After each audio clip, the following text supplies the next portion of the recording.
Welcome to the Blue Cafe. We offer stories of infidelity, betrayal, and redemption. Please like and subscribe. Cheers. Now, on to today's story. Caught my wife, 29F, cheating on me, 29M, again after a year. Why do I question my own sanity? Advice.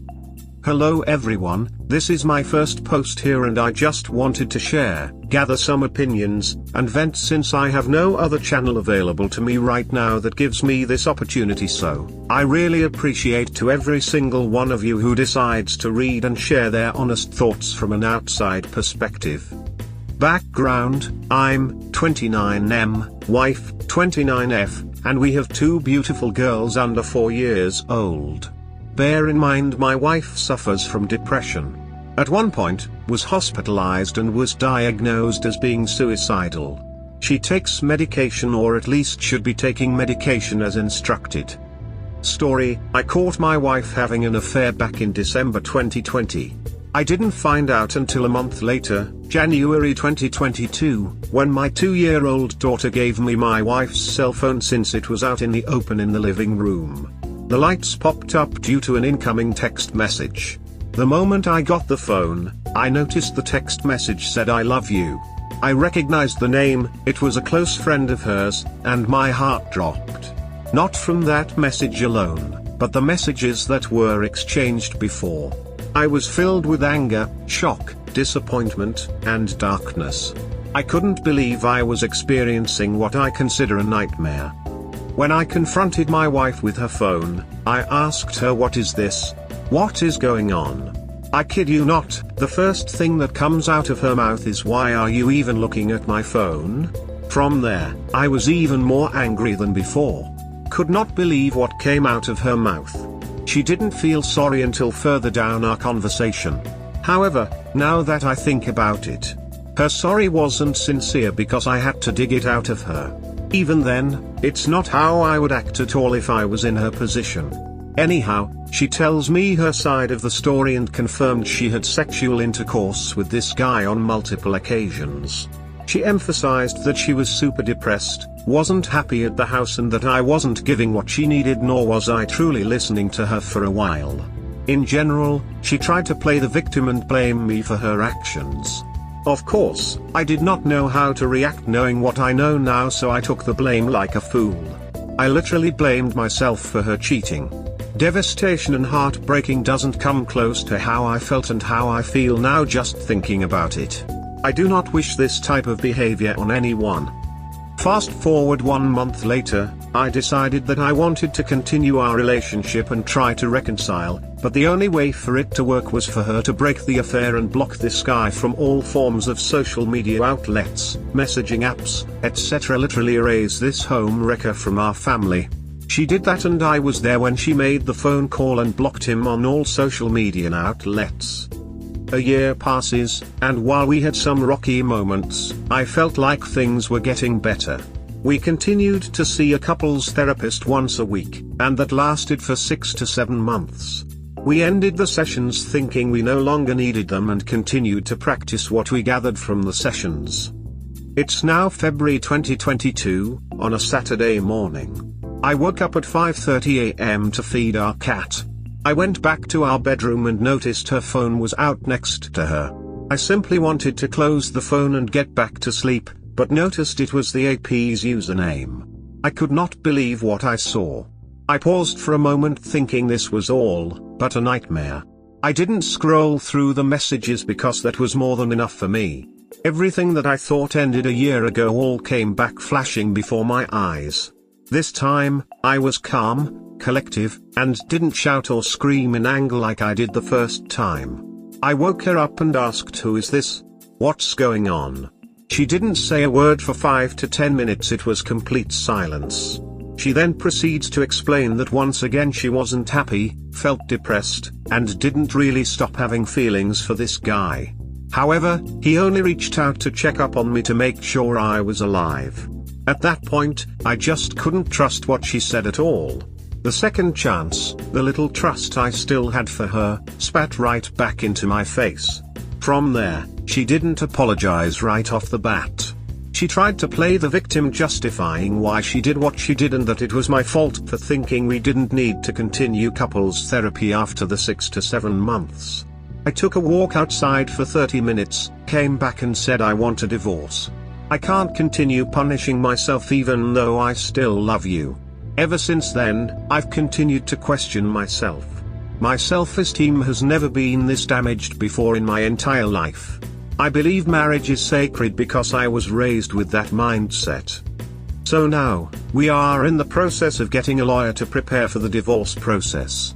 I'm still trying to process everything, speaking with my friends for support, and so on. Once we are divorced, I plan to tell her family why we divorced rather than her trying to hide the truth. But what do you guys think? Should I? I feel like I should, to ensure they don't believe any lies that may come out of her mouth to suit her own agenda. Lastly, 1. Why do cheaters like to play victim the moment they are caught? 2. Why do cheaters blame the betrayed spouse? 3. Why do I question my own sanity when I'm not the one who cheated? Again, thank you so much for everyone that took the time to read and share their thoughts.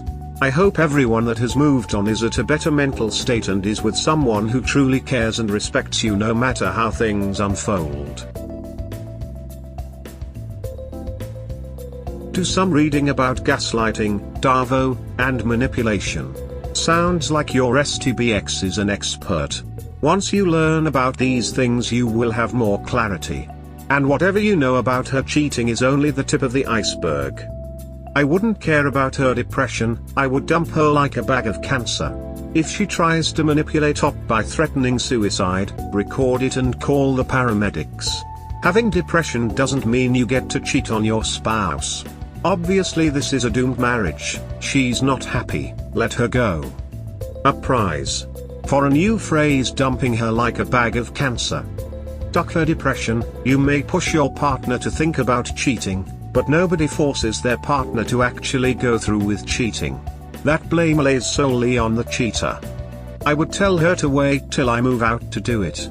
Had a manipulative ex try this on me, I told her I would be right over. She thought to save her, got my stuff out of her house and called the cops. If you want to self-delete, more power to you. She would just be saving him money in court fees. She will never be happy. Get a DNA test for your kids too, please. Please get a peace of mind DNA test. Yes, this is very important considering the scenario. Please get a DNA test too for all your kids. I would not wait until after the divorce to tell your side of the story. That is a lot of time for her to craft any narrative she wants. Get ahead of it. I disagree. The goal is divorce with the most favorable terms for op. Play nice guy, let her affair fog guide her. Once the divorce is settled, then don't hide the truth or lie to anyone. That's what I did. As soon as it was finalized, I buried her to everybody who knew her. I told them the truth, knowing that if they asked questions they would also find the same answer at the other end. Maybe if she would have been actually remorseful, and played nicely through the divorce, I would have treated her like a human being. People almost always go with the story they hear first, true or not. She will paint him as an abusive piece of crap. Nip that in the bud. Honestly, people believe what they want to believe. For some, it doesn't even matter how much evidence you place in front of them, they will still believe in the falsehood. WP's family is going to support them no matter what. Friends will fall where they go. Honestly, you can find out who your real friends are through this. I have gone through this. Worry less about what you cannot control, what other people believe, and focus on what you can control, your actions in regards to the divorce. Don't hurt your divorce to try to convince someone. It's not worth it. True, they will defend her, then with evidence they'll just say I don't know what to tell you, give another chance. The issue with that is even if Op shares the truth, now, the cheater can use it against him somehow as disparaging and it will not look good for him legally. It's best to wait. She is a narcissist just like my ex. My ex has never said sorry for her affair. You had to drag it out of her. This process is going to get very frustrating for you. She will play the victim role very well. Hey man, any updates on your side and any news from your ex? She started working out at the gym we used to go to at the same time I always went. I found that odd because she said working out in the morning was better than the afternoon when I went. I'll see if she is there this week. Other than that, she had been leaving me alone, which has been nice. I have been healing quite well. My ex-wife's apology was, "I'm sorry that you feel hurt over this, that was the best I got." And then she proceeded to roll out stories about me to her friends and family about me being abusive and toxic and having anger issues and being a bad father. If a man has some self-respect, puts some limits and boundaries, it is termed abusive by most of the women. This impacts real victims of abuse. It has become hard for me to trust women who claim they have been abused these days. I simply limit engagement with such women and pass no judgment. Sorry this happened to you. Blame shifting is common. It's upsetting because you know it isn't true. Thanks, and yeah, it's about the unfairest thing I can think that's ever happened to me. The way I view it is I'd class it as evil, blaming a victim and then after that ruining their reputation so that people don't find out about the cheating. I'm no expert. I have heard enough about depression to know this covers a huge area of differing issues. Do people cheat because of depression? I would say no. Maybe if you talk to her doctor. Apparently her depression was not an issue in the first go-round of the affair. In the aftermath, you took the blame and went to marriage counseling. Nothing about depression. You led with depression, so I brought that up first. We all have a number of maladies and we all had them before, and some got better and some got worse and some we take medication for. So, what does this have to do with cheating? Either depression is a factor or it's not. If it is, describe it and elaborate more. If not, I won't go further on it. The cheating is run-of-the-mill cheating. Cliché. Commonplace. Cheating is when they break the rules of your relationship. In your case, having sex with another person and telling that person you love them and keeping it all a secret. Cheating is an escape from reality. It is fun. In the affair, there are no crying babies, worrying about their possible illnesses that they can't describe well, finances, chores, all those things we must do to survive and stay alive. In the affair, there is all compliments, boosting up each other. I love you, you love me, we love each other, you are so sexy, you are so cute, let's have sex. I think I covered it all. Tell me what I missed.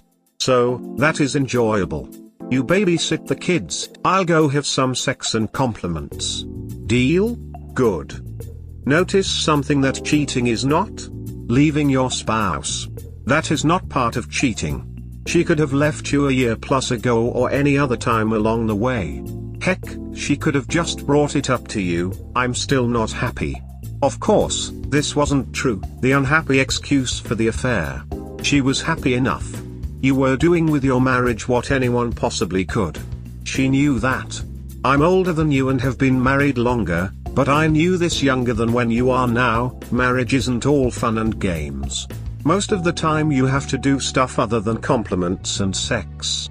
The other things you read, maybe you got from your wife, maybe not, you don't do enough chores, stuff like that. Then again, the affair partner isn't doing any chores, either. The reason cheaters don't leave is because they don't want to, almost always tilde they want both the spouse and the affair partner. Some people say the cheater gets 70 to 80% of their needs from their spouse, 20 to 30% from all other people like friends, family, co-workers and, in your wife's case, an affair partner. They want it all in the marriage. One thing you can't have in the marriage is that new relationship energy, or infatuation, or limerence, butterflies, tingles. That goes away in long relationships. Another thing that the affair has is secrecy, a certain taboo element, that makes it more exciting. If you can eat ice cream every day, you stop craving it. When you can only get it every so often, you anticipate and build it up more. These are almost universal, not just in infidelity. Why do cheaters play the victim? Because they believe they are the victim. They believe the betrayed caused their unhappiness. If the betrayed had done all the right things and been the perfect mind reader, then the cheater wouldn't have had to cheat. The cheater would have been happy. They are unhappy because of the betrayed. You have a couple of young children. Don't they blame stuff because you said this or that? I was doing fine, but when you asked me a question I felt, you made me fall. Even adults do that. Why do cheaters blame the betrayed? Because they truly believe if you were a perfect mind reader, you would have met every single need or want she ever wanted and would not be unhappy. Let's agree that happiness starts from within. Another person cannot make you happy. If you are an unhappy person, and you get divorced, and you look for another relationship, and you still are unhappy, hopefully you will not say to yourself, all I need to be happy is find the right person, and have 2 kids. Now, if you are a happy person, and the person with you is doing all kinds of crap like your wife is, then maybe you will be temporarily unhappy while you go through it. Why do you question your own sanity? That I don't know. Maybe you are a little confused, or maybe you are too much into wanting this marriage and your wife and your family and lifestyle. It's kind of a self-centered obsession, as if you could control it. If you were to be the cause of it, then you would be able to fix it, and even in future relationships you would be able to control it by just doing all the right things. During the Super Bowl, how many fans, when their team is losing, will go sit in their special happy place to help their team win? Wouldn't it be nice if we could control the outcome of other people's minds and actions? Let me finish up with depression. Like T.S. Eliot, in my end is my beginning. Your wife is confused. Most cheaters get all turned around and whacked out. They misplace limerence for love, feel as if their spouse should read their minds, retroactively rewrite their history, and actually start to believe their own lies. Justify, rationalize, minimize, blame the victim. These are not just infidelity issues. Wrongdoers of all types of misdeeds do the same. Depression being a medical issue with medication and doctors diagnosing it almost definitely had something to do with her confusion. We can all get confused and still know right from wrong. But I don't think we can say that someone severely depressed is going to be as clear-headed as someone who is not. Rob a bank and I still think if you get caught you're seeing jail time, depression or not. We hope you have enjoyed today's episode. Please comment, like and subscribe. Cheers. Have a wonderful day or night. Wherever you are.